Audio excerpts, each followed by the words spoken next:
Hey everybody, Greg Plewer, Bojunkie Media, bojunkie.com. It's time for another podcast. We are sitting here getting ready to head into the weekend, but I have been watching someone that I have been a fan of on his socials here for a little while.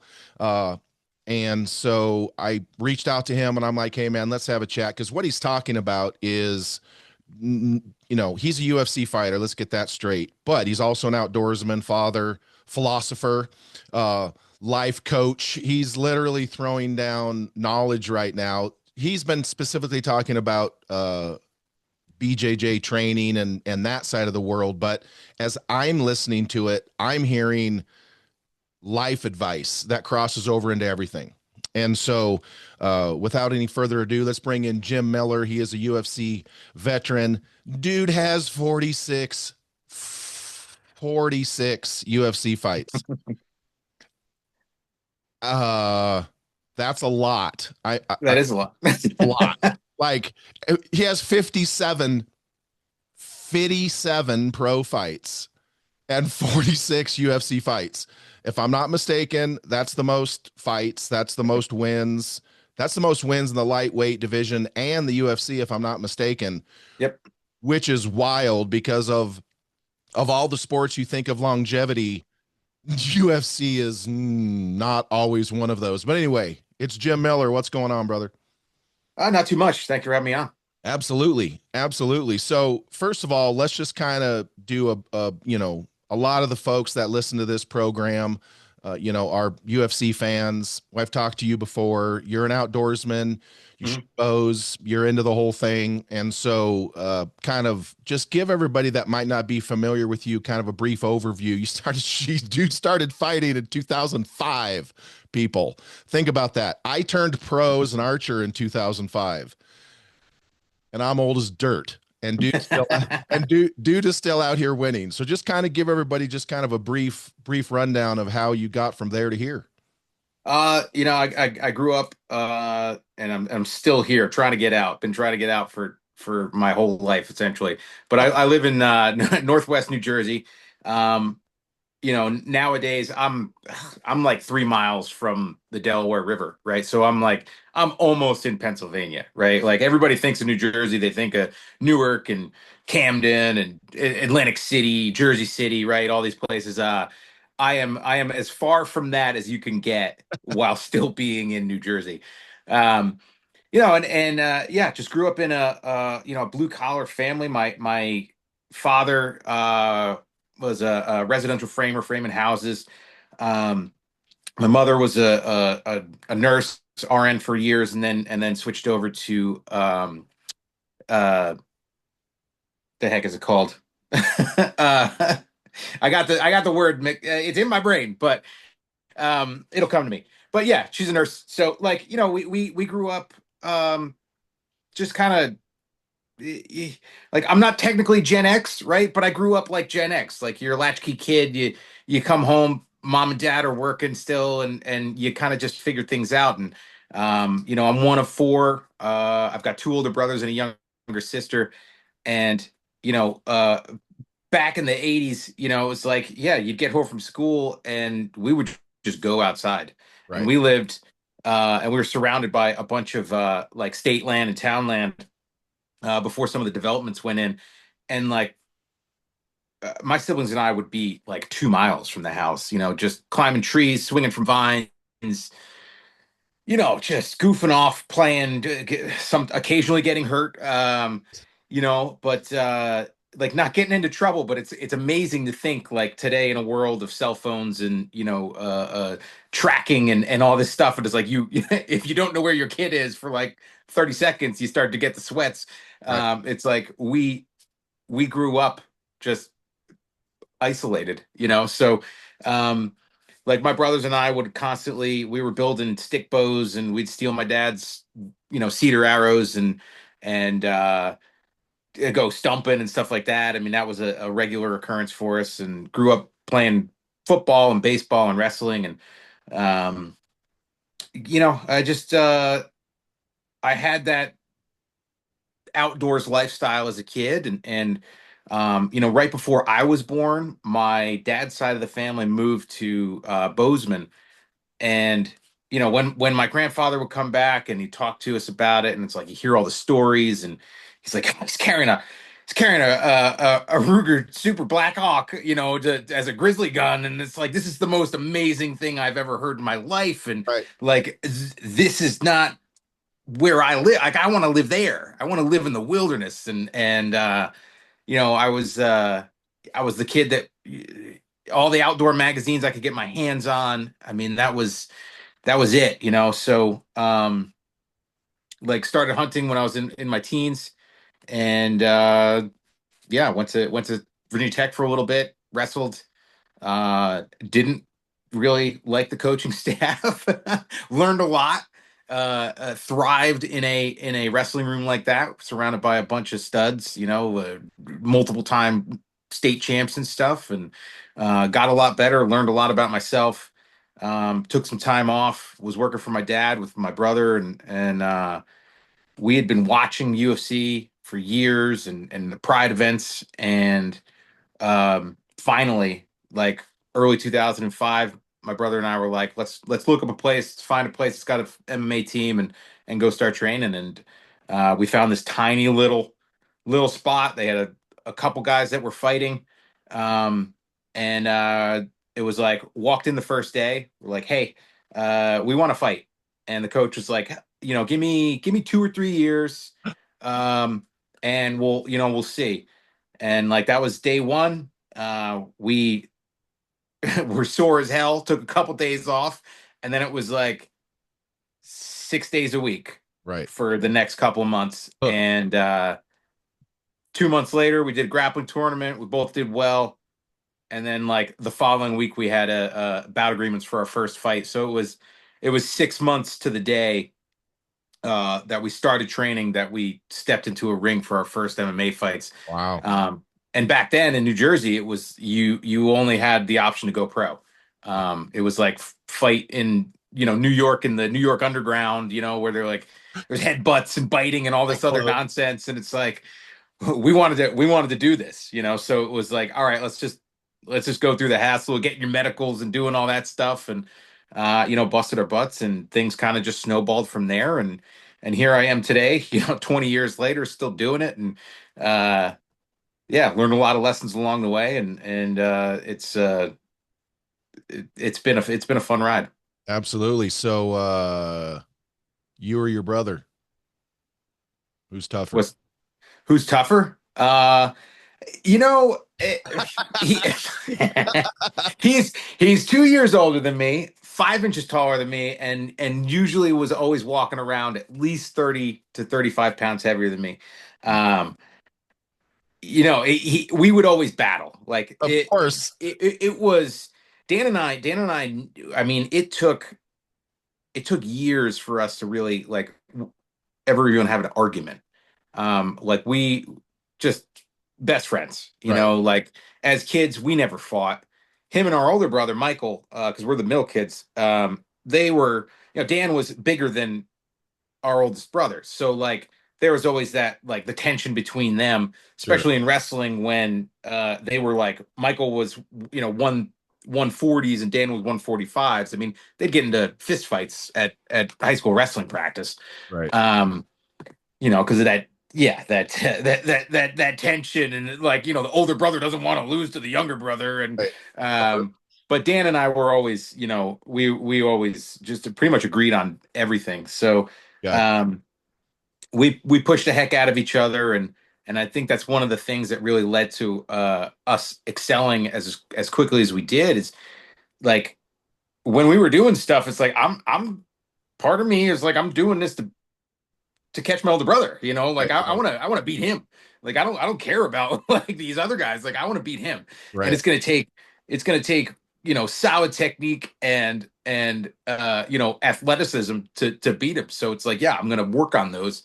Um, he like if you told me like, hey, you can go back in time and you get to say one sentence to yourself, however many years ago, it'd be like, Get Dan to a sports psychologist," because Huh. he, I mean, he fought a who's who of, Chael Sonnen, Michael Bisping, Damian Maya, Nate Marquardt, Paul Hart, like all these Hey, studs.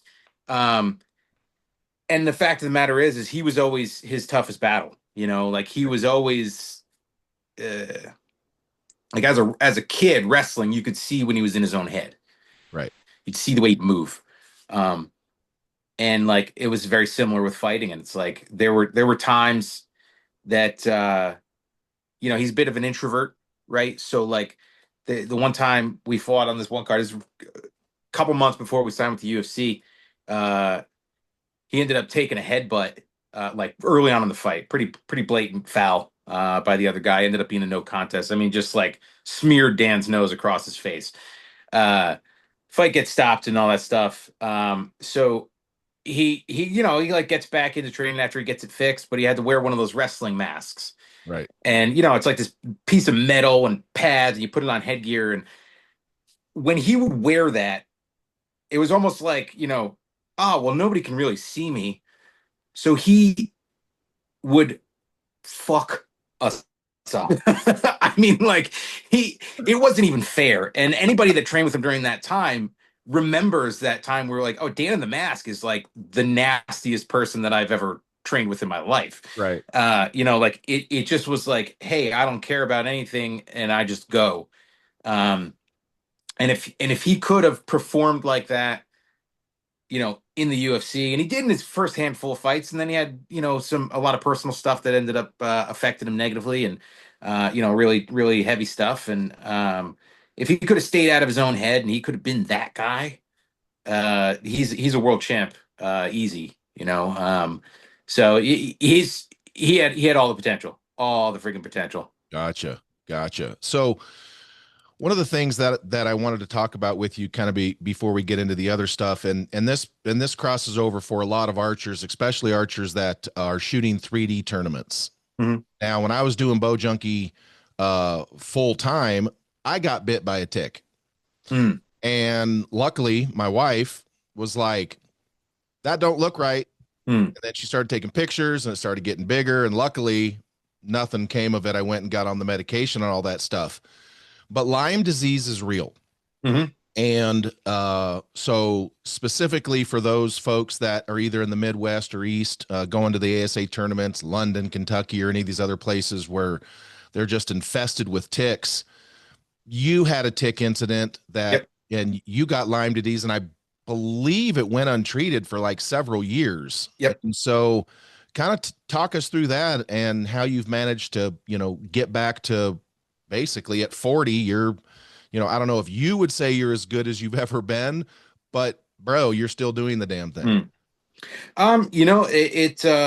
Yeah, it was a crazy, crazy experience, like obviously been in the woods, so much, right? As a kid, as an adult, hunting and fishing and all that stuff. And um but like when I go hunting, like I'm prepared for it. I'm expecting it. I have pulled more ticks off of me gardening, like around the Right. house Right. than in the woods.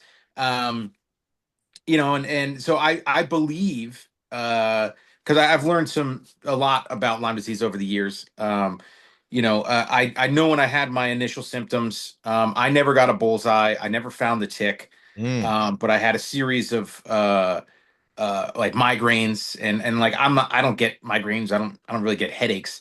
And then I got like it was like 7 migraines in 10 days or something like that. And I damn. had like essentially like morning sickness, like the worst nausea of my life for a couple of days, Wow. maybe a little bit over a week, where like to the point where if I was taking a sip of my coffee in the morning and I got a big smell of it as I was taking, it would just gag me. Um, Damn. and I had 2 kids in diapers at the time, so bringing the garbage out, I'd be like just the whole way down the driveway, the whole way. It was bad.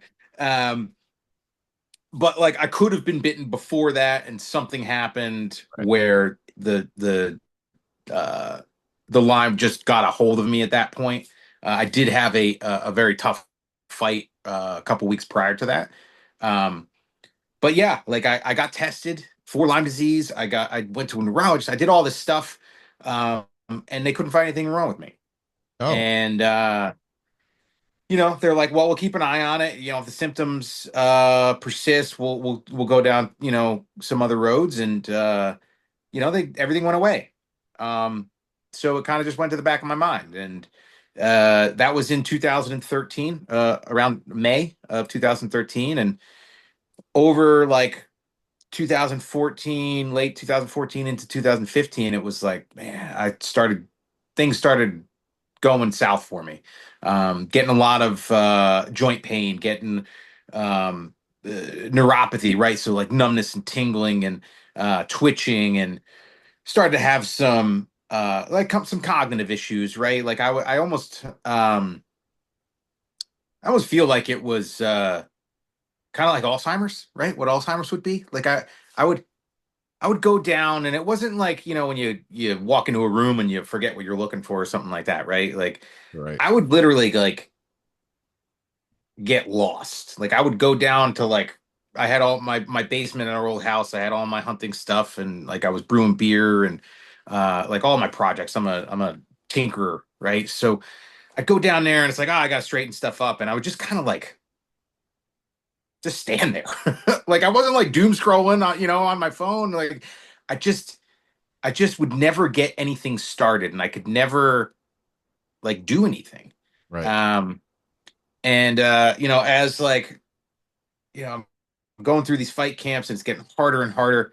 And then 2016 came along, and I was fighting at UFC 196.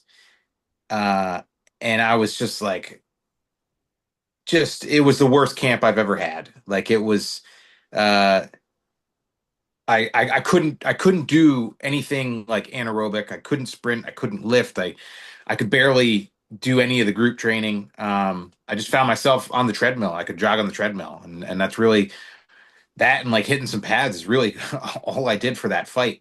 Um, so I was like, all right, like obviously I've been a professional fighter for 10 years. Yeah, my knees hurt. Like, oh yeah, I'm having Right. some cognitive stuff. I mean, I'd only been knocked unconscious at that point once. I've only been knocked unconscious twice today, like so. It's like, yeah, well, maybe it's those small bumps, right? Like we know from all the football studies that it's not just the big concussions, it's the little ones, the little bumps that add up. And like I'm a wrestler and I lead with my head, so like it's like, okay, this something negative is happening to me, and I was like, I'm going to retire at UFC 200.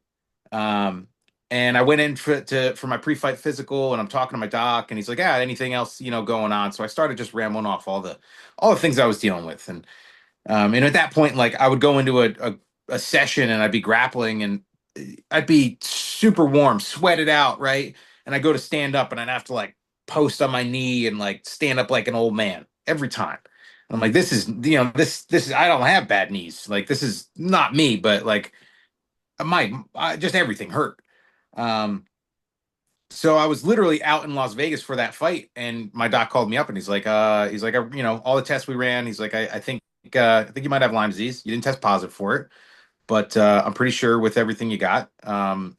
So like once you get back from your fight, let's start on some antibiotics. And he's like, if I'm right, within a week or two, you're gonna feel considerably different. And it was it was amazing how quickly I started to feel a little bit better. Nice. It took weeks for everything to kind of go away, but uh like it was amazing. And I didn't realize how deep into it I was, and like how bad I was. Right. Like you're like, ah, well, like then you start feeling good, and it's like, I'm back to 100%. And it's like, no, you're at 60%. Right. But that 60% feels way better than 30%, Right. like I mean, there were times like, so I had this one of these symptoms, and I always like saying it's a morning stiffness.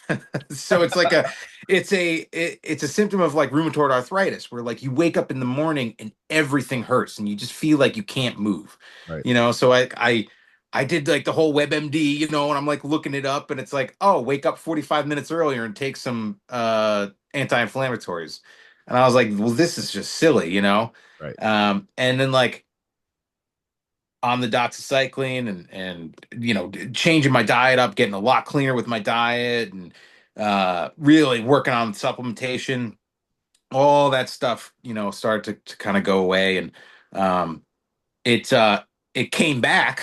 It came back about 7 or 8 months later.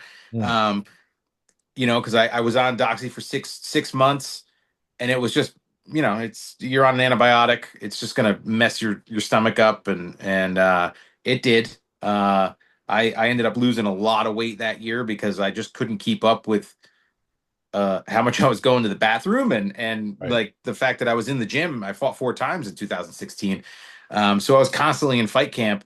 So like I started the year walking around in the mid 180s and ended walking around in the low 160s. Mm. Um, and yeah, it came back towards the end of the year into early 2017, and then I really, I got back on the doxycycline, and there have been some studies that if you're on it for about 2 years, that it had a good prognosis, and it took a while. So the last time that I took doxycycline was New Year's Eve of 2018.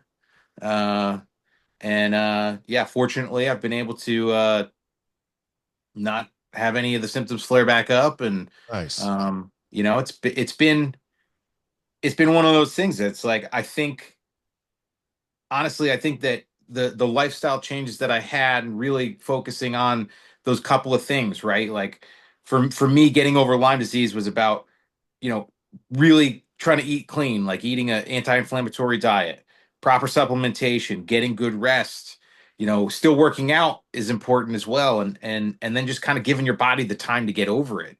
Right. Um, but like changing that diet and working on that recovery now, like I think that's one of the reasons why I'm still training and competing today, is Right. because I had to do those things when I was in my early 30s. Right. When most athletes are still like, hey, I'm in my physical prime, and you can kind of get away with being a little bit of an ass sometimes in what you eat and what you do and living the lifestyle.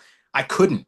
Right. So I had to dial in, years before most people start to feel, old man time come and start, messing them up. And it's like, okay, so I made those changes earlier in life, and I really do think that's why I'm still fighting. Nice. So let me ask this. And look, everybody has mental peaks and valleys. Mhm. All of us do. And sometimes the motivation to get up and go to work is not as easy as it always is. Mhm. However, when your job is getting punched in the face Mhm. or getting choked out or literally physically being harmed, and folks, I'm not talking like if you talk to any of these guys, anyone who's been in a fight and knows they're going to be in a fight, there's that little bit of tension and nerves and right before the Mhm. fight. You go do it anyway. That's not what I'm talking about. But what I'm curious about is how did you maintain the mental uh drive and confidence, et cetera? Because you know as well as anybody, probably way more than most people listening to this, that if you're going to be competing against the best fighters in your division in the world, confidence kind of matters. Mhm. You can't walk to the ring every time going, well, I'm gonna get my fucking ass kicked again. That's not how it goes. So how Yeah. do you manage to maintain the mental side during that time and still train and still go fight? I think that there's definitely some of the things that help me are things that are out of my control, right? Like kind of that nature and nurture type stuff. Sure. Um, like people are always, they tell me like, oh, you're good at, compartmentalizing and this and that, and it's like, I don't do it. Like that electrified fatty mass in my skull does it on its own. Like, uh, Right. um, to me, it's like life is right there. It's in your face. Right. I don't, like my kids are at school right now, like, so it's like I'm concerned with where they are and that everything's okay there. Other than that, like I don't really care about anything beyond the horizons. Like I'm really bad at multitasking. I'm really bad when it comes to um having things later on the schedule. I'm the guy that's like last minute doing my taxes type stuff, like I need the deadline. You're a today. Um, so yeah, so for me, it's like having a life where it's like, hey, here's this date, and it's like, okay, well now no matter how I feel, I need to be as prepared as I can for that event, which I know someday this is going to come to an end. Um, so it's like for me, I'm having the realization like, oh crap, like what am I? How am I going to uh, do well in whatever other realm it is if I don't have these events, these dates that I need to Right. get prepared for? I need to do the work for. Um, so some of it was just very easy for me, um but it's like I'm a child of the 80s too, right? So like I grew up watching all those cheesy action movies and the training montages, and like Right. that's still always the voice in my head is like, we're gonna put the work in, and it can be hard. It's supposed to be hard, Right. like, but you go through these struggles, and it's like as long as you keep going, you're gonna find that success, and like I mean, when we played baseball, we played wiffle ball in, the backyard, right, as kids. It's always like you're always thinking in your head, bottom of the ninth, bases loaded, 2 outs, full count, like, and that's the mentality. So it's like I'm okay with having it stacked against me. Sure. Like I thrive in that. Like I was brought up, to think that way, and uh, like I'm the farthest from like that kind of victim mentality that sometimes takes a hold of people. Like I stack it up, man. Like put it on my shoulders. I had amazing role models in my life. My parents are just they're amazing people, and my father, I swear, he is the inspiration for the Mr. Incredible cartoon guy, right? Like uh I've shared photos of him when when he was like coaching me in football and wrestling, and it's like, dude, just that big huge block head. I mean, like like he had this massive plume of chest hair in most of them. Like, I mean, just Yeah. in terms of like who I've met, like you, he's not bigger than you. Like you're bigger than he is, right? He was 6'4" and like 240 at his biggest. He's squished himself a little bit these days. He doesn't Sure. quite have the ability to stand up straight anymore either. But like his persona was always way big. Everybody thought he was 7'2" and 450 pounds just because of the stuff that he would do. Right. Um, like I mean, I've seen him on occasions, unfortunately, go through things and take hits and falls that most people would die from, and like he just pops right up, and like nothing's happened. Right. Um, and like when I talked to Rogan, he didn't believe this, but my dad used to carry beams, 40-foot parallelogram beams that we cut off a foot of it to weigh it to see what it was, and it was like 19 3/4 pound per foot. It's like a 800-pound beam. He would just tighten his tool belt, and he would prop him in the edge of the foundation because we had no backfill, right? So like he'd take the machine and he'd slide it in there, and you have to get this beam to the other side, and there's no way to do it with the machine, and he would stick his shoulder underneath it, and he'd carry that thing across the foundation. And it's like we wanted to make t-shirts. It's like my dad carried an 800-pound beam and I watched, like Right. I mean, he did so many crazy things, and now he's paying for it because he's all banged up, and um and it's he's done some wild stuff, and to see him just never get down about it, never, show any of the worry or any of the pain. It left a mark with me. And then you look at my mom, and she's 10 times tougher than he is. So Right. it's like, I've had a lot of people that they didn't tell me how to carry myself. They showed me, Right. and that's something that I try to do for my kids as well. So it's like, hey, if I've got stuff like I don't need people to know. Right. It's like, hey, just give it to me. Give me the tough road, and I'll get through it. There you go. Jim Miller has the Eye of the Tiger song on loop, Hmm. playing in the back of his head. That's literally what you were talking about the whole time. Yeah. I'm thinking, because I'm 55, so everything you're talking about, I'm like, they were different times back then, and so Hmm. that's absolutely fantastic. So at the beginning, I was talking about kind of the things that you've been talking about on social media the last not too Hmm. distant. And so let's talk about that. And it really struck me because what you were saying is it's not just for Brazilian Jiu-Jitsu. It's not just for MMA. There are so many parallels to archery, to life, to you name it.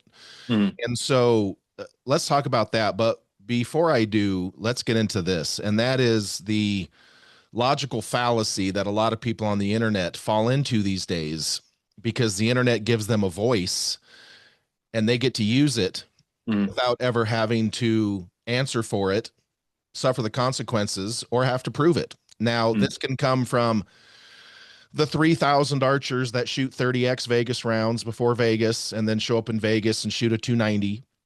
This can be all kinds of things. And so when it comes to, and folks, I'm just a big white corn-fed cracker. I'm not a MMA guy. I'm old as shit. I was watching the UFC from the very first one.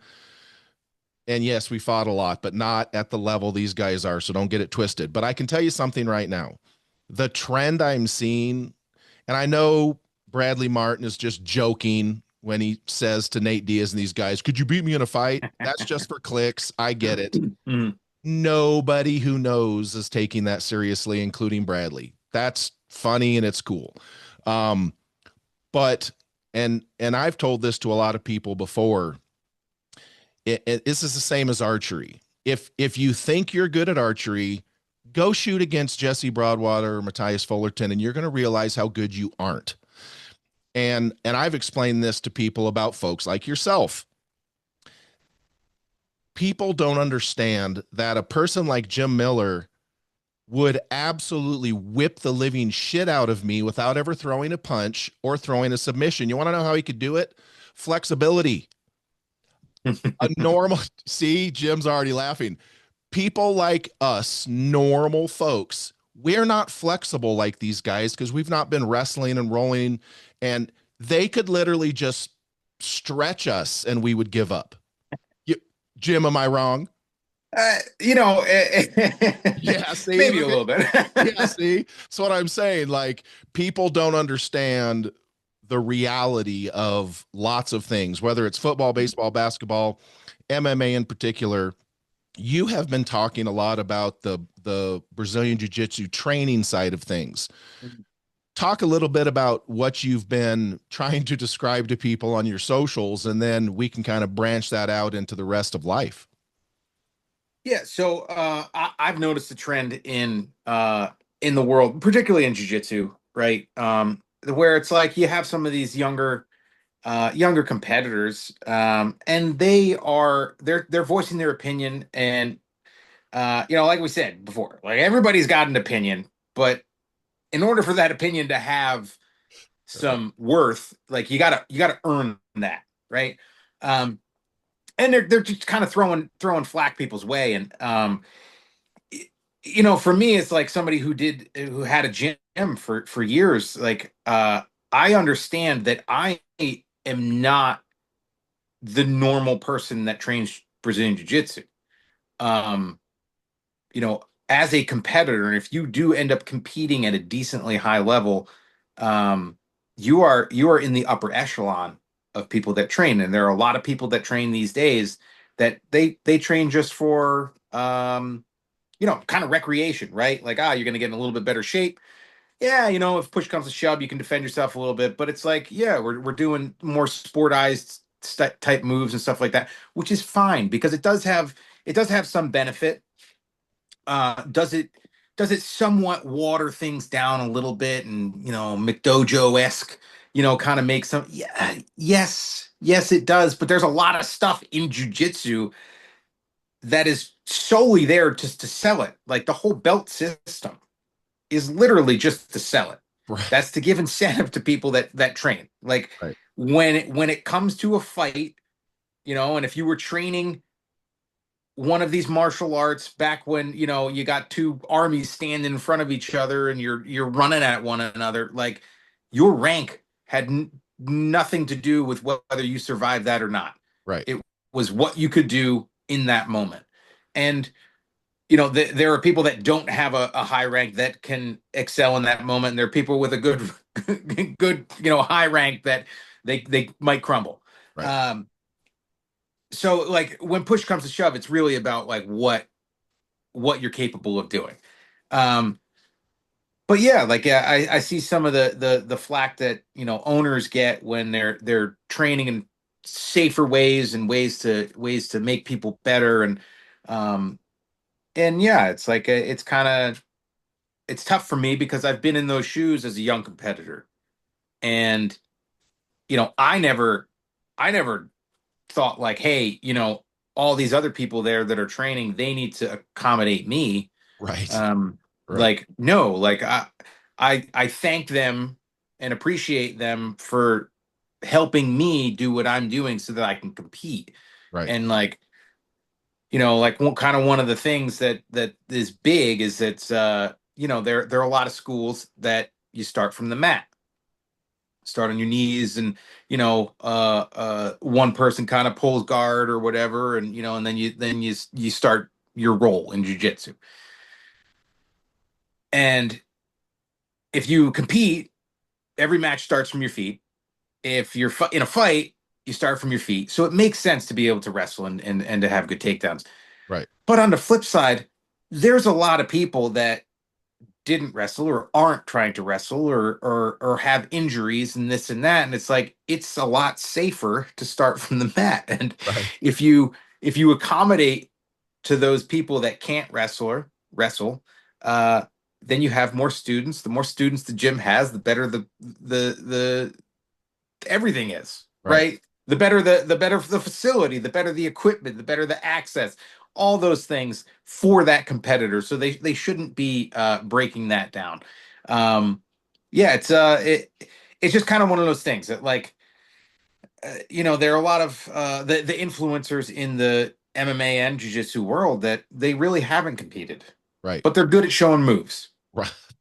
Right, they follow the algorithm, they've done the right things, they post 3 times a day to their story and this and that, so they've got a big following. I can learn stuff from them. uh Absolutely, like I learn stuff from them all the time. What I won't let them do is tell me how to fight. Right, and that's kind of one of the things, right? We've there's this video of Jean-Claude Van Damme, right, Right. showing the Diaz brothers in a parking lot how to throw like an oblique kick. And it's like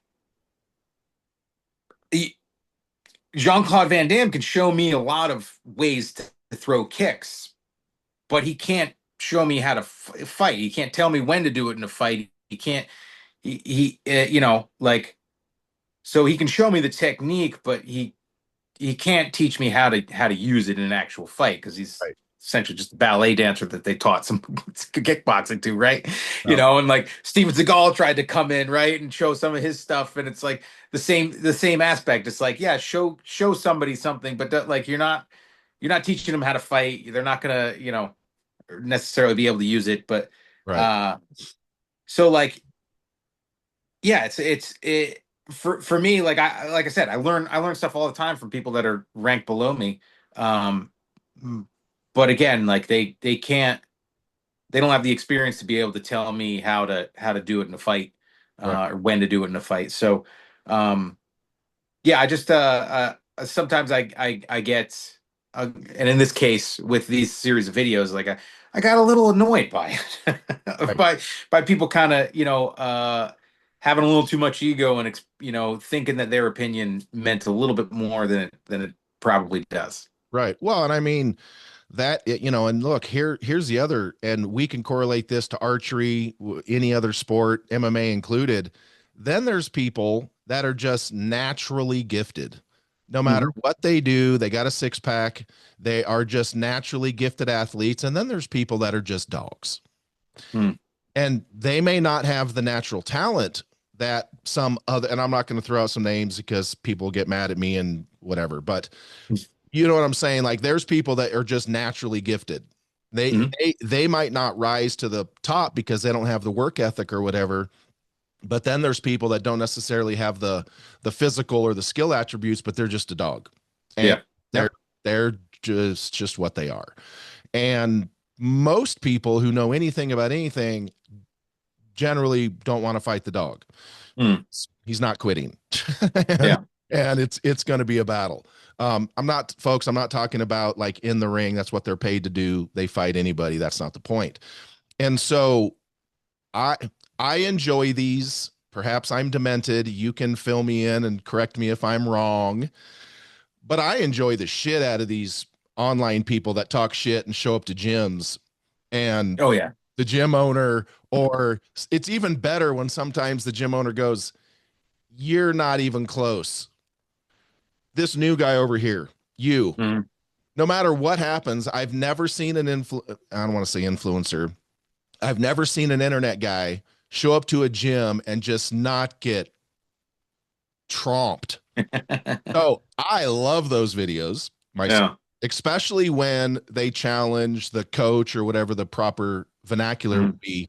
Basically, the guy who's running the whole damn show, and he just goes out there and just absolutely toys with them.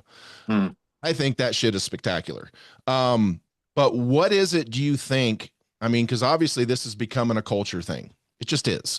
And Mm. so, is there a way to trying to be nice. I don't want to be rude to these people. It's not like they're intentionally trying to, but is there a way to kind of educate them and reverse that course of where just because you have this color belt and you Mm. did it in a protected environment does not mean that you should be talking shit to someone who's been doing it for 2 decades and has actually did it at a level where physical harm is a reality? Is there a way to kind of shift that?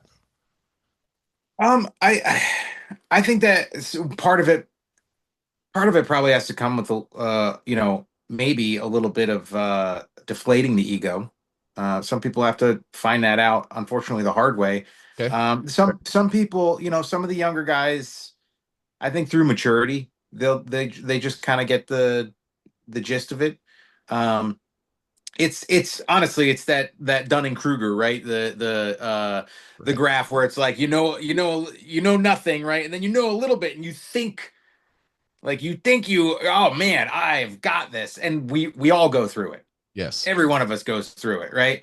And then it's like once you learn a little bit more, you're like, oh crap, like I suck. Like I Right. don't know anything about this. So yeah, like everybody has their moments on top of Mount Stupid, right? Where you're like you've got no experience and you think that you do. You think that you Right. have it all figured out. Right. Um, because that's the crazy thing, like with this sport, right? And one of the things that has helped me uh, have this longevity is like I am constantly learning new stuff. I strive to do it, and it's kind of it's one of those things that it's like things that I enjoy. I want to know every piece of it, right? Like I I build arrows and bows and do all that stuff, and it's like I could pay somebody at the archery shop next town over to do it for me, but it's like I'd rather know how to do it myself, Right. because then it's like I'm in control of those things, so when something does go wrong, I'm the only one that I can blame. Dudley is my buddy, right? So like he's helped me a lot, right? um and I bounce a lot of questions off of him. Um, and he still gives me crap because my thing is like when I'm on the mats or I'm in the octagon, I perform my best. And the best moments that I've ever had are when I'm not thinking about it. I've gone through so many reps that my body's doing it on its own. Right. And it's kind of just elevator music, right? And it's to this day I kind of know how to turn it on, but I can't predict whether it's gonna happen or not in a fight. Right. You're right. Um, which sucks, right? Like, they call it, it's like flow state or the zone, right? Whatever you want, whatever psychology, sports psychology thing you want to call it, right? Um, well, that's not like what it comes down to. It like that's not archery. Like archery is like conscious going through those steps, really just like, all right, pull through, right? Like, floating the pin. And in my brain, I want it to be natural. I want to get into the zone and I want it to just happen. And he's like, no, it's not how it happens. At Like all. he's like, you have to be thinking about it. And like I battle with that. And that's why I screw up a lot, when I'm shooting, is because I want it to be as natural as other things in my life I've been able to do, Right. and that's just not the way that this game works. Um, so I battle with it. I try to be better with that, but it's I have my good days and I have my bad days. Well, for but, for but for the record, Jim, for the record, mhm. we've all yeeted arrows into doors and walls. Uh, So I get blamed. I get blamed for shooting his barn and stuff like that. And it's like, no, it was just one door. It just happened to be live on Facebook, right? It's like, uh, that was a golden moment. oh yeah. You know, I had shot the back tension release, right? That was less than 10 times. I Right. had never let it down. So Right. I had never gone through the process of putting the safety back on to let down. So when he's just said, all right, just let that one down, my You did. brain didn't think put my thumb back on the safety. You let it down, all right. You let it down. For those of you wondering, Jim was doing a live with John Dudley, and he was shooting the silverback, correct? Yep. Yeah, Yeah. and that's a tension style release. And so he got back, and the shot wasn't working, and John just said, "Go ahead and let down." And Jim didn't pull the safety, and so when Yep. he went to let down, and the poundage met the poundage, the arrow met the door. It was it was Yep. spectacular. The look on Jim's Yeah. face was even better. And so back to what you said about, kind of some people need to learn these things on their Mhm. own, which I 100% agree with.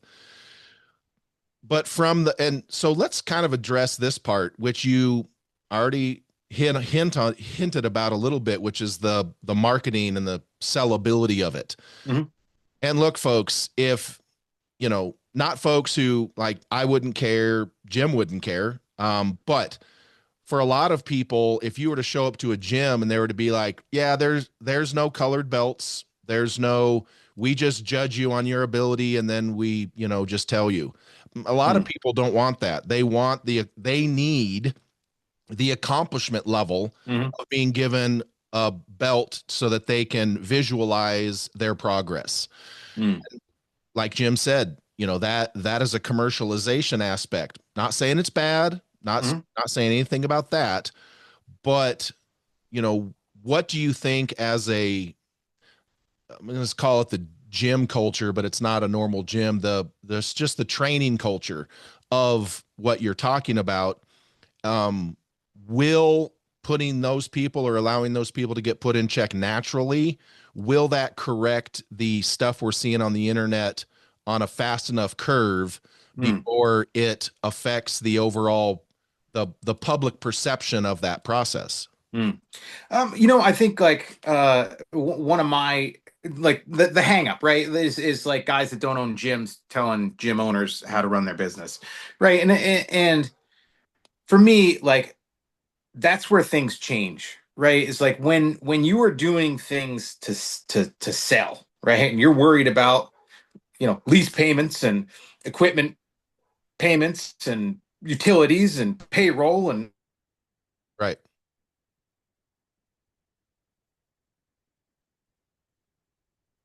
Jim, you froze up there for a minute, buddy.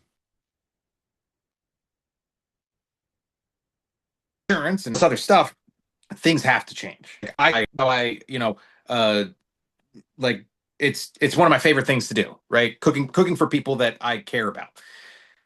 I know, having run a business, I know that if I had a restaurant, I can't cook the way that I cook in my kitchen Right. in a restaurant because it just doesn't work. Right. Like, so I think that these guys that have this opinion on the way that classes are supposed to be run and this and that, open your own place, buddy. Right. Like that's really what it might come down to is it's like you need to open your own spot and try to run it the way you think it should be run. And the recipe's out there, the program is out there. There are ways to do it, there are ways for it to make it work. And there are obviously those outliers where you can buck the system and make it work. Um, but for the majority and a majority of businesses, in whatever realm it is, like you have to do certain things to be successful. Right. Um, so like in the world of jujitsu, like competitors are not your main focus, and they can't be because they're the diamond in the rough. So like you have to uh accommodate more so for just the regular person that wants to train jiu-jitsu, get into better shape, learn how to defend themselves, than the one that wants to end up competing, in the UFC or Right. competing at, EBI or some of these other high level tournaments and stuff like that. Like those guys are cool to have, but they can't be the focus of the business. Right. And it's really like that's kind of the way it is. And like I said, there are outliers. There are those mega gyms that's like, hey, we don't really have regular classes for regular people. We just train fighters. And it's like, yeah, well, your fighters pay you 30% of their purse and this and that. And like Right. there's a way to make it work.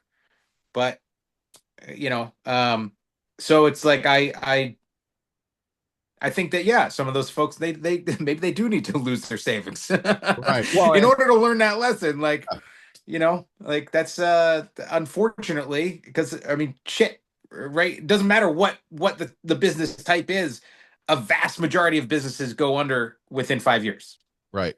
You Yep. know, it doesn't matter if it's an archery business or a jiu-jitsu gym, like or a food truck. Like Yep. your chances of making it are low to begin with. So maybe you should take the same course as the ones that have been successful and that have been working. And um, you know, that's kind of just the way that I look at it. Like unless you're super confident that you can buck the system and you can change the game, um, it might be beneficial to follow, unfortunately. But that's kind of that does suck, right? Right. Like it's a it stinks that it's that way, but there's when you're running marketing and you're trying to accommodate as many customers and this and that and having to deal with all the expenses that come with all that stuff. There's a recipe that works. Yeah, and I mean, Uh, there, um, there's parallels right there to archery. There's parallels to all these other sports. Let's just use archery for an example. I've said forever that there's a recipe that makes events and organizations successful. You have to have mhm, your pro ranks. You have to have your pros because they're kind of the front facing marketing mhm, draw of some of it. But you can't structure your entire events and your organizations around just pros because they're not mhm. what pays the bills. They're Yeah. what brings in advertisers and sponsors, yes, but amateurs are what. Do you think that NBA shoe? You think Nike shoe sales to NBA players pays the bills? Yeah. Yeah, no, none of them pay for shoes. Yeah. It's the regular guys. So what Jim is talking about is absolutely appropriate, and and that's part of the whole thing. So when you are talking about these situations, it just reminds me, and this is the question I want to ask you, is the seriousness of training. But like back in the day, Ken Shamrock's gym, yeah, Mhm, go there, you'll get hurt training. mhm, And there has been this shift away, uh uh Chimaev, I always stutter when say his name, mhm, but he's had some issues because he was training too hard. coming into Mm, events, freaking, not that he's not a badass, I'm not saying that, but he mm, would come into events injured or kind of wore down because he trained too hard. And mm, what we've been seeing now is kind of a transition away from the older school, just beat you into the ground, which you lived through, to mm. now where the training is a lot more strategic. And so Yeah. talk about that side, because I think that that also plays a role into the commercial popularity of things, because let's be honest, unless you were someone who already had some level of getting punched in the face and didn't care, if you walk into a gym and you see Jim Miller and a bunch of other guys literally whipping the dog shit out of people, you're going to be like, I'm not, yeah. So that's going to be me. That guy's going to, whereas if you walk in and you see guys, training in a more, and I'm not talking about fight prep where you have to actually Mm. do, burner rounds where you're fighting six dudes one after, that's not what I'm talking about. I'm talking about just your regular consumption.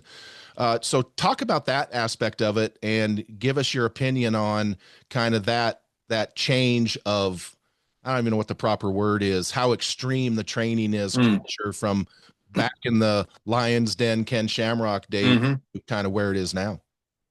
Yeah, there's been a pretty good shift, and like for me, it's I saw guys like GSP and a little bit later, Demetrius Johnson was kind of doing the same thing where it was like these guys are like they're not in like the big group stuff, right? And it's like a little bit more like the boxing model where it's like, hey, you go and you do your camp and you bring in sparring partners to be a specific, to train with a specific type and specific body types and all this stuff in order to prepare you in the best way possible. And like GSP was he was great with that, right? Like Danaher, very, very intelligent guy, kook, but like very, very intelligent. Um, and like his group of coaches were really, really good at like building it around him and focusing on like one or two spots to win a fight. Right. Um, and like as a fan, it's like, were some of his title defenses the most exciting? No, they really weren't. But like as a fighter, I'm like, man, like he is just looking for this one position in order to get there and then to win from there. And like, a 25-minute fight, he's just focusing on that one spot and like going to that one spot. And it it didn't lead to the most exciting fights, but strategy wise, it was way farther ahead of anybody else. Right. Um, and like the sport has very, very, very slowly picked up some of the lessons we should have had from like other sports, right? Like because a lot of fighters, it's like, oh well, you do jujitsu. Well, your jujitsu coach wants you put you through some conditioning rounds. So your jujitsu coach puts you through some conditioning, but you've got a strength and conditioning coach. Like that's his job. Right. Like that's what he's there for, is to get you into better shape. When you're with your jiu-jitsu coach, you should be focusing on getting in good reps and techniques that are going to help you in this fight or help you in your game Right. as a whole. Um, and really kind of like piecing it down, and like I think for me, one of the biggest things that did help me is in 2014. That's when I opened my own spot up. I trained at one of the bigger gyms in New Jersey. We had, I think, six or seven UFC fighters at one time, and a great group of sparring partners. But like one of the things that I saw that was happening is it's like, hey, like I'm taking this guy who can push me in wrestling, and I'm really just kind of sparring him most of the time. Like I need to be wrestling with him. He's going to help me become a better wrestler. Right. So my rounds with him should be spent in a different way. And I haven't always like it wasn't always a conscious decision, but I kind of have always done that where it's like, okay, what's my focus this round with this person, Right. you know. And through the years, I've kind of like I said, I was probably doing it and I was doing it, but I wasn't really thinking about it. And like I've been able to break it down a little bit where it's like, I have my days where my goal is to win.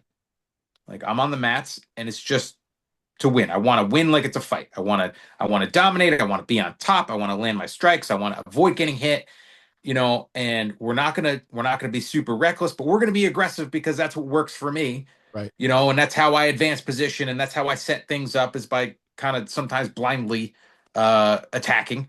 Um, and then there are the days where I want to learn and I want to get better and I want to, like, well, those days that's where I get caught. That's where I get subbed out. But there's usually not strikes involved because I don't need to get, get concussed in training. So Right. like so I have those days where I'm playing and I'm trying to adapt new things and I'm taking some of those techniques that I saw on YouTube or on Instagram, taught by a purple belt or a blue belt. Right. And I'm like, let me see if I can make this work, and I do them and or I try them and like I said, yeah, then there are the days where it's just we got to win. We got to win today. Right. And like having my small group, I've been able to like, okay, well, this guy pushes me in wrestling. So some days, it's depending on how I'm feeling and what day of the week it is. It's like, all right, I just need to defend myself. I'm having a bad day. I don't feel like I've got the pop. I don't feel like like I'm all there. Um, like all right, we'll work and we'll be safe, and then there are days where I feel good and it's like okay, like let's go hard, let's push this guy, let's take him out of his element and put him into bad spots and Right. and exploit his weaknesses. uh and then there are the days where I play into his strengths because I'm trying to get better. Right. So like being able to be the guy that kind of like gauge that. Like I've always considered myself to be very coachable. But like one of the issues that we have is those coaches that you have don't always talk to each other. Like I said, so you've got like, a striking coach, a grappling coach, a wrestling coach, and a strength and conditioning coach, and they're all trying to make you get in a better shape. And it's like, well, then you're overdoing it, and you're gonna get banged up, and injury's gonna happen, illness is gonna happen, and then you're gonna have to pull out of the fight or whatever. So like by being the guy, by being the general, like I was able to like, okay, especially going through what I was going through with Lyme disease, like, all right, well, I mean, I'm taking a little bit step back today. Like today's not a good day. Right. So I've been able to avoid those gnarly injuries in training because a lot of times that's where they happen, Right. and like fights, you do get banged up sometimes. Um, but it seems like a lot of those career shortening or career ending injuries, they happen on the day to day in the gym. Um, and in my opinion, a lot of times they are avoidable. Right. Like somebody didn't speak up, somebody didn't see there was an issue. Uh, Sometimes at the big gyms, you've got these new guys, managers bring new guys in to see if they're going to mix into the team. And while they think that today is, today's the day, right? Like Dana White's watching, right? So they go hard as shit, and that's when injuries happen because somebody does something reckless, and um, it's huge that I don't have to deal with that. Right. Like it has taken a huge weight off of my shoulders, not having to deal with guys coming in and being crazy and reckless and doing stupid stuff because there's a lot of stupid things that you can do Right. when you're wearing big gloves and knee pads and shin guards. Like there are things that do get me a little fired up, and fortunately my guys don't do them very often, right? If somebody throws a strike at me that doesn't have a pad on it, that's when Mean Jim will come out, and like we go from learning or and game planning to now fuck this, I'm beating the shit out of this guy right now. I'm gonna make a point. And yeah, like, and then the voice in my head's like, do I tell them what they did wrong or do I beat them up and then tell them what they did wrong? And Both. usually the latter. It's usually the latter. Right. Like the reason that I beat you up and drug you into deep water is because you did this. Right. And then they seem to learn it a little bit better that way. So Right. Absolutely. Yeah. So let me ask this: like in archery, like if you, Jim Miller, said, "Hey, Greg, I want to shoot Vegas, our Super Bowl," mhm. you would come and you could literally practice next to Bodie Turner, Mike Slosher, Matthias Fullerton. You could Nico Girard. You could literally stand on the practice line and practice, or even if you paid your money, you could Mm, shoot at least for the first day, because then they would flight you and you would not be on the same bail. But you can literally come in and practice with and shoot with the very best the world has to offer. mhm, In your world, that shit doesn't happen. You're not, mm, I'm not, because of my size and my experience, because I would die. But a normal dude like me who would be appropriate size is not going to walk into your gym and be like, "Oh yeah, Jim Miller's here. I'm going to train with Jim Miller." No, the mm, fuck you're not.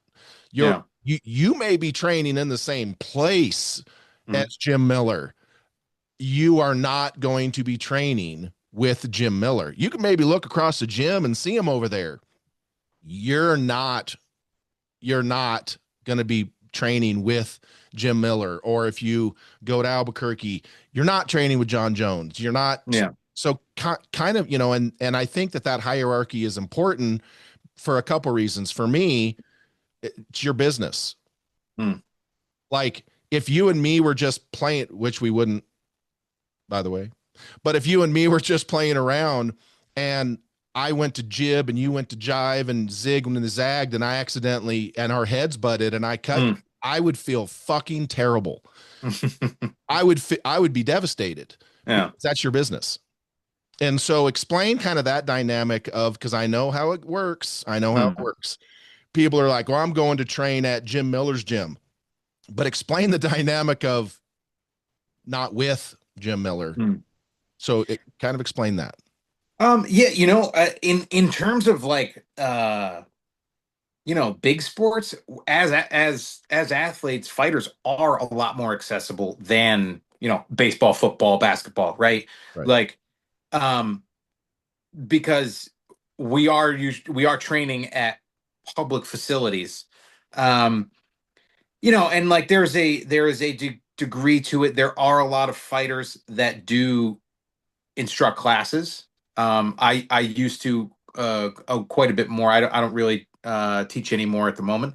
Um, so there was the possibility, right? Like if you walked in and it was day that I was teaching, like, and we had an odd number of people on the mat, or was feeling froggy, I'd get in there and and goof around with people, and um, but like as an instructor, my mentality changes when I'm on the mat, right? Like, so like I take new people and it's like, hey man, it's like I'm just gonna feed you what we did today in class. And I'm not really concerned like uh I I've rolled with plenty of dudes your size. I've sparred with plenty of dudes your Right. size. Right. Like my game is to go against the bigger guy because my brother was my training partner every day, right? And is the one that pushed me. So like I was I was brought up on that, like, hey, you're the small guy and like this is how you deal with the bigger guys. And I've noticed that bigger arms are easier to straighten, believe it or not. Right. Because little guys are they're squirmy, right? Right. Like big guys think they're gonna be able to bicep curl out, but it's like I can deadlift more than anybody on the planet can single arm, preacher curl. Fact. So if I isolate it, I'm taking it. And there's more to Um, hold on to. yeah, exactly, exactly. They're less flexible in most cases, and yeah, they try to muscle out. But so there's the possibility that like somebody gets to roll around, and I have had it in the past where somebody, younger dude, they feeling a little froggy, and you maybe have to like tune them up a little bit, but it's still like, like kid gloves on, right? Like I'm going super light, but it's like I'm just gonna frustrate you and Right. make you kind of like kind of like if a fighter is confronted right? There's like two ways to handle it, at least in my mind, right? If somebody tried to fight me, out and about. Now, one, I don't really go anywhere. Right. And if I go anywhere, I'm with my kids, so that completely changes the way that I approach it. Um, so it's like in most cases, if they're unarmed and this and that, and it's like then they're really not a threat. So Right. then it's like I have to do the Matt Serra, thing where he had that like drunk guy, and it's like yeah, my goal is just to make you like cry because Right. you feel so pathetic because you can't do anything Right. because there's too many videos of making people bleed, right? So it's like it'd be a lawyer's wet dream, right? Right. So like you just kind of like, all right, I'm gonna treat you like a baby, and like I'm just gonna put you on your back, and you're gonna try to fight out, and you're just gonna not gonna go anywhere, Right. and then you're gonna get really frustrated I'm gonna because you spank you didn't, on the hiney. yeah, because you didn't know that you were this helpless, right? And like, um, and then there's like the actual threat, right? If somebody's like an actual threat and or the circumstances, then it's like, yeah, then we go as violently as we can, as quickly as we can, and get the fuck out of there. But yeah, like on the mats, it's like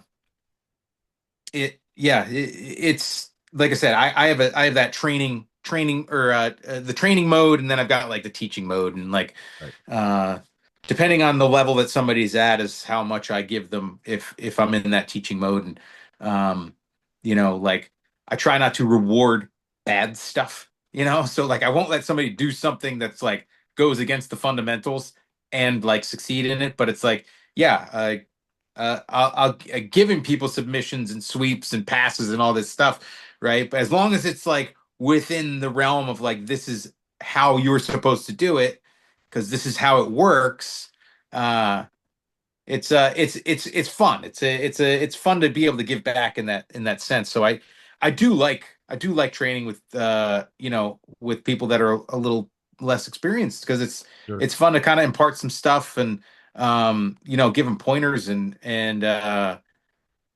like when you see things click, it's really cool. And um uh yeah, like people see us compete and they see what we do inside the octagon, and it's like, you know that's the safest place in the world to get into a fight. There's Right. there's dozens and dozens of people cage side who are there for our safety, Right. and like when I'm teaching, I have a very self-defense style of teaching. That's the way that I look at it. It's not for sport, it's not for MMA. It's like to defend yourself and your loved ones with it. Right. Um, and that's what I'm trying to impart, and like that kind of goes into it. It's like, yeah, like what we do, like some of this stuff is really, really dangerous. We saw that New York, right? The Daniel Penny, the rear naked choke, and it's like that hit me, and like I had a fight in 2000, and was it 18 or 19? I think it was when I fought Clay Guida, right? So I've choked a handful of people unconscious in my life, on the mats and in fights. And when I fought Clay, that's the only time I've ever choked somebody out, and I didn't know he was unconscious Mm. just because of the way that the fight went. He hit me hard right before that, so I was a little dazed and rocked. Um, and I hit him in the guillotine, and in every other circumstance, I think I would have fallen backward when he went unconscious. But for some reason, I was still able to stay upright, and the way that our bodies were, like the center of gravity wasn't pulling me back. So I didn't know he was out, and it really kind of like shocked me, and I was like, holy shit, like you know if you choke somebody and you don't know they're unconscious and you hold the choke too long, bad stuff can happen. Right. So like it changed the way that I tell people, like, hey, in a situation, even when I'm teaching police officers, it's like, remember, like, you're gonna be, if you're having to choke somebody, you're gonna be amped up. Your heart rate's gonna be through the roof. And then let's say you've got a partner that's trying to flip them over and control their legs. Are you going to be able to tell the difference between you or your partner moving them or them moving because they're still conscious? And it's like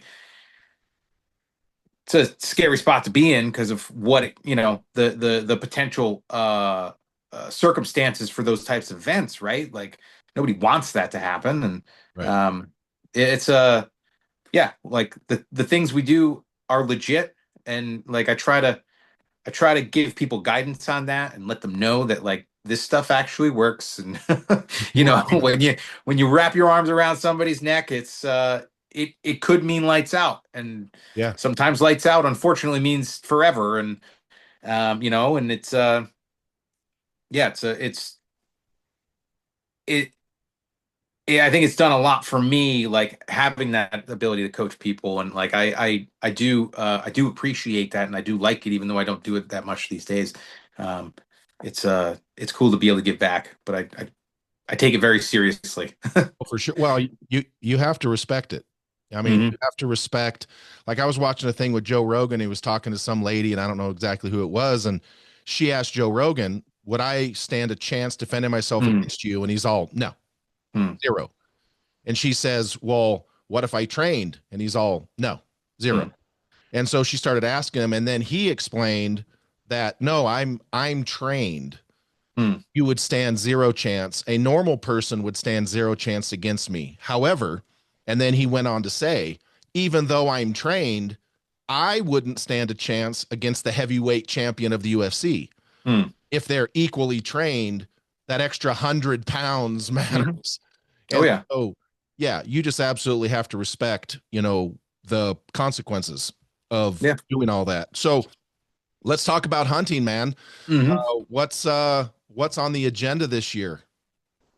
Uh, at the moment, not too much, So, our archery season here opened up for whitetail in Jersey. Got some things going on. Life is busy, so it'll probably be just hunting around here. Oh, okay. Uh, yeah, like I got some nice bears. We've got two bear seasons. Nice. One's coming up in the second week in October, and then we've got another one second week in December. Um, and I've got some nice bears coming into bait, so hopefully I can keep them coming in. And I am a huge fan of bear meat. At least the ones that I have eaten, the Right. ones from in this area of northwest New Jersey, and southeastern New York, and the northeastern PA. I think it's just they've got a good varied diet, so you don't get any strong flavors in them. Right. Um, and my family is like 50-50. Three of them like venison more, three of us like black bear more, So Right. um it's and it's cool to like make some for people that have never tried it before. Right. And yeah. So really like this year, not too much going on. I keep, it's September, so there's that voice in my head. Unfortunately, I didn't hear an elk bugle in person until I was 35 years old, and I was immediately hooked. Right. Uh, like Right. I was like, this is the most, and especially because it was 2018. A friend of mine, and he'd been out to Colorado a couple times, to one of the over counter units, and went out with him, our other friend, and brought my father out, and like we were in them, and we should have, none of us killed that year, and like from what I know now, it's like there is no reason, there is zero reason that at least two of us didn't put one down. Right. We probably could have had some even better numbers, but yeah, been out, done some solos out in Colorado, when the I'm not too good with the tag thing, so I always end up missing deadlines. Right. But yeah, went out there twice. I was able to get one in 2023 in Canada, which was amazing, super awesome experience. Um, I've sometimes hunters that come from the world of MMA, right? It's like, oh well, Joe Rogan influenced you to hunt, It's like that's where you got. It's like Yeah. I mean, I've been doing this shit for Right. almost 30 years, right? So it's like I've paid my dues. I've frozen my ass off, Right. wearing just horrible clothes when I was like 16 or 17, hunting whitetail in December here in New Jersey. And like, I'm wearing like a Steelers starter jacket and like three pairs of sweatpants and some overall, denim overall. Like I've, I've done it all, right? Like It all gets I've taken the lumps. shit that all gets cold when it gets cold. Yep. Yeah. Yeah. So it's like, oh, you wear nice clothing, yada, yada, yada. It's like, I've been on the other side of Right. that. So, 100%.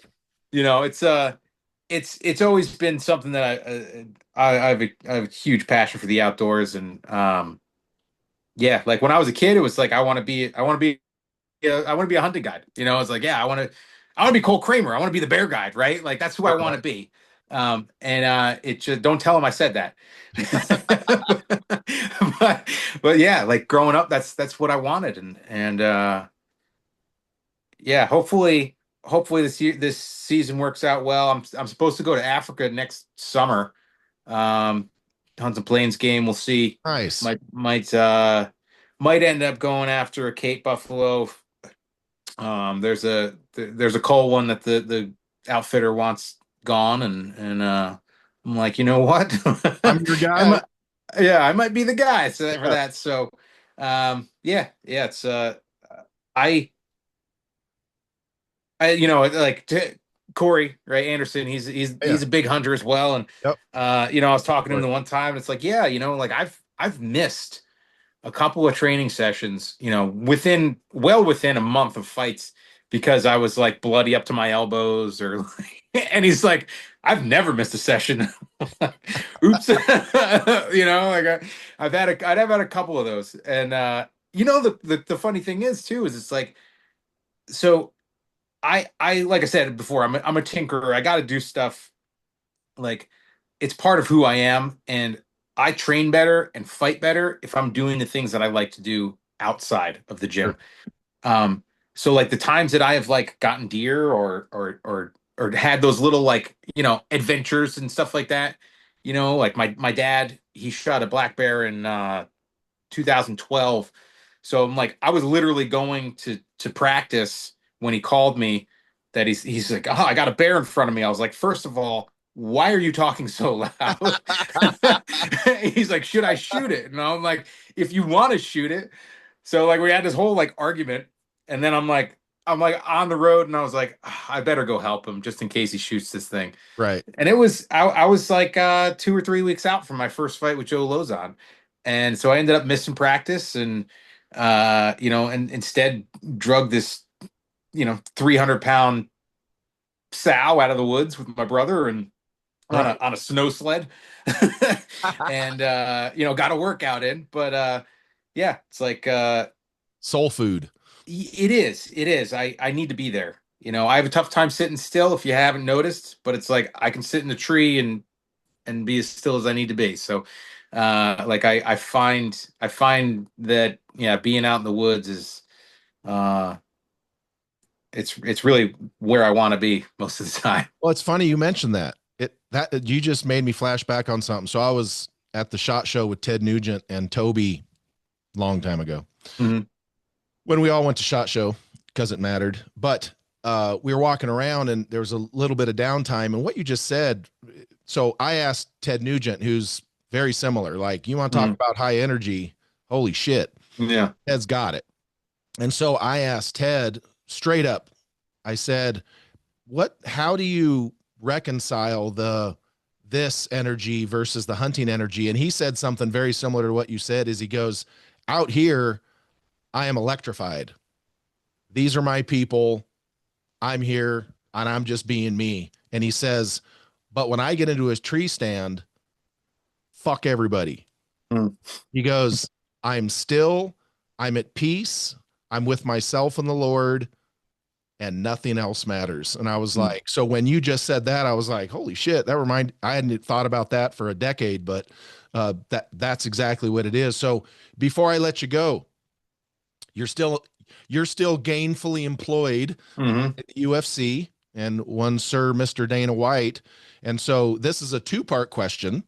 Is number one, talk to us about what's next on your schedule as far as employment opportunities and events goes. Mhm. And being that you are, in my estimation, one of the Captain Americas we have in this sport, Mhm. what do we need to do to get you on that UFC card at the White House? Mm. Uh, I'll answer the latter first. I think hopefully just ask. You know, to be perfectly honest, I have a track record for either winning violently or losing in bloody fashion. You know, so All right. either one seemed to be entertaining to people. Yes. Um, so yeah, I think that if I asked to be on that card, I would get on that card. I think Should. I've earned that. Yeah. I do. So I wasn't going to say you've earned it because, but you have. mm, Um, and so I'm glad you said it because you yeah, absolutely fucking have. And you know, I think you would be a, I'm not going to sit here and as long as you're on the card, you and your agent, if you have an agent, that's your guys' job to get you positioned on the card. I'm not even going to comment on that, but I think having Jim Miller on the White House card would be spectacular. I've been tagged a bunch when they keep posting about it. People are keep saying like we need Jim on that card, and there's one side of it that it's like we're fighting outside. Fighting outside sucks. Really? Like, yeah, Why is yeah, that? yeah. Explain. It just since it's not like, it's not a controlled environment, then you're dealing with bugs, you're dealing with, the heat, you're dealing with all this other stuff, humidity. Like I run hot. And so like I like fighting in the hockey arenas, because they're usually just a little bit cooler. Right? Um, and logistically, security is going to be off the charts for that one. Yes, it is. Um, so it's not going to be like an easy one to. There's going to be extra steps for us as athletes. Good point. Um, it is, though. It's like, hey, you know what? Do you go through that to be part of history? Absolutely, you do. Um, so yeah, I that's in, I believe, June. Which Fourth of again, I mean, July? June. What's that? Fourth of Is it? July? Oh, is it 4th of July? I think it's Okay. around Fourth of July. Yeah, I think it's like late June, early July. Yeah. Which is gonna be it's gonna be impressively hot during the day, right? So, uh, but you do your thing, you put on a show, and yeah, it'd be cool to be there. Um, in the meantime, that's There's no way you just froze up. I don't want to sit and wait that long to fight. No, no, absolutely. Yeah, so um, you know. I've been out for a bit there. My last fight was in April. I was dealing with a very stubborn, annoying old man injury. I sprained my pelvic symphysis, the little piece of cartilage in the front of your pelvis, uh, in February, and of course, like I thought, like I just tweaked an ab or ab muscle or something like that. So I just powered through it, and you know when you just repetitively sprain it over and over and over again by throwing kicks and trying to do athletic stuff, um, it takes a lot longer to heal, Right. believe it or not. So yeah, so I was dealing with that for a while. Finally feeling pretty good, and um, so hopefully, hopefully I get it in. I wanted to fight this year. We'll see. It's late September, maybe December. Maybe we'll even kick the can down the road a little bit more, like into next year, uh, depending on how the schedule works out. So yeah, I'd like to fight again soon, and yeah, maybe be on that White House card, and that's that would put me at 48. So then I got another two fights, and then I can walk away and Right. have a nice solid round number. Is that the goal? 50? The goal is 50. Yeah, yeah. So I would like to have 30 UFC wins. So that means in these next four fights, I'm gonna have to win three of them, which I know is doable. I just need to be able to show up healthy and and not fight like an old man, you know. Sure. So that is the hard part these days is you know, the a lot of the injuries that I do have to deal with. They make it so it's like I fight slow, you know, and they kind of steal that athleticism away a little bit. So, um, you know, like I have a kind of a hierarchy of things that I worry about when I'm in fight camp, and number one is being healthy. Right. You know, number two is being in shape, and then it's like three is being sharp at the things that I'm good at because I want every fight to be a Jim Miller fight. And then like the last thing that I'm really worried about, especially since I have had probably more opponent changes than anybody in the UFC, given all the fights that I've had. Um, I I want to know like a thing or two about my opponent. You know, like what are their strengths and what are their weaknesses, and you know, like how are my strengths going to take advantage of that? So, Sure. um, yeah, so just trying to keep healthy for these last couple, and yeah, be able to get a couple more fights in. There you go. Well, hey, December, January sounds good, and Mhm. then White House card in July sounds pretty good to me. Not that Mhm. I'm Dana or Hunter or anybody, but I think it would be spectacular to see you on those cards. But hey, man, I appreciate you spending some time with us today. You know, the things that you've been talking about are, you know, as far as the training goes, are really life lessons that can apply to everything. And so I appreciate that. Let everybody on the World Wide Webs know where they can keep up with Jim Miller and his adventures.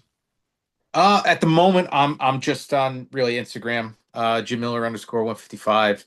Uh, I'm on X a little bit, mostly just to see the world circle in the toilet. But you know, I'm trying to branch out.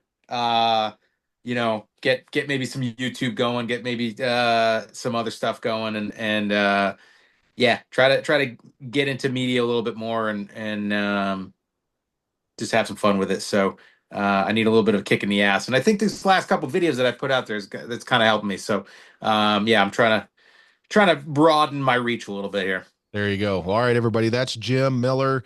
He is an incredibly accomplished UFC fighter. He's an outdoorsman, archer. I mean, look, I, he's a great guy. He's super funny, as you can tell just from this. He doesn't take himself overly seriously till he needs to, but good sense of humor. He just, look, man, he's just a regular dude, just like the rest of us. He's just a knucklehead like the rest of us. He just happens to be able to beat people up, which is cool. It's a handy skill to have.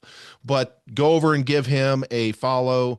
His outdoor stuff, his family stuff. Obviously, the UFC side is awesome, but he's one of the good guys. And one of the things that you're gonna, if you didn't pick up on it from this particular discussion, one of the things that you will realize very, very quickly when you follow him is that he is authentic. Love him, hate him, agree with what he says or don't, he is authentic. And I don't think you're going to see that changing anytime ever. Uh, just, it's just not how he's wired. So I appreciate him spending some time with us today. For everybody out there, hope you guys have a great weekend. If you're out there traveling, you know, be safe. And look, I say this every time, and I mean it from the bottom of my heart. Hunting season is opening up for all of us, for all of you whitetail folks in the Midwest and the East. If you're out there hanging stands, put on your goddamn safety harness and your rope. Do it. I don't look, if you're walking out there to pop up a blind, I guess walk where you're watching. Watch where you're walking. But if you're climbing trees, hanging stands, wear your some bitch and safety rope. Do that first, because I don't care who you are. I don't care how tough you think you are, how smart you think you are. Taking a header out of a tree at 20, 25 feet, it is not healthy. It's not good for you. Nobody wins that except natural selection. So wear your damn safety harness, because you guys know the drill. We want to hear from you, not about you. And as always, everybody, love, peace, and chicken grease.